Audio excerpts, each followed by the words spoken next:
చూడగానే ఏదో non veg curry అనుకున్నారు కదా, ఇది నాన్ వెజ్ కాదండి, అరటికాయ కూర. కుకింగ్ వీడియోస్ చేసే వాళ్ళందరూ ఎక్కువగా నాన్ వెజ్నే వండుతారు కదా లైక్స్ కోసం. నాన్ వెజ్ ఎంత బాగా తినే వాళ్ళైనా వారానికి 2-3 సార్లే నాన్ వెజ్ తెచ్చుకుంటారు కదా, మిగిలిన రోజుల్లో వెజ్ కర్రీస్ తినాల్సిందే. అలాంటప్పుడు రొటీన్గా కాకుండా వెజ్ కర్రీస్ కూడా అందరికీ నచ్చేటట్టు వండాలి కదా. ఇక నుంచి ఎక్కువగా వెజ్ రెసిపీస్ అప్లోడ్ చేస్తూ ఉంటాను, కావాల్సిన వాళ్ళు సబ్స్క్రైబ్ చేసుకోండి. ఇప్పుడు ఈ అరటికాయ కూర కోసం బాణీలో కొద్దిగా ఆయిల్ పోసుకుని సన్నగా కట్ చేసిన పచ్చిమిరపకాయలు, అల్లం ముక్కలు, ఒక ఎండుమిరపకాయ, బిర్యానీ ఆకు, కొద్దిగా జీలకర్ర వేసి ఫ్రై చేసుకోండి.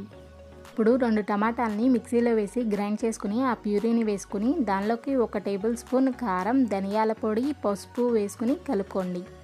మొత్తం ఎగిరిపోయి ఆయిల్ పైకి తేలేదాకా కుక్ చేసుకుని నేను చూపించిన విధంగా అరటికాయ ముక్కల్ని కట్ చేసి వాటిని వేసుకోండి.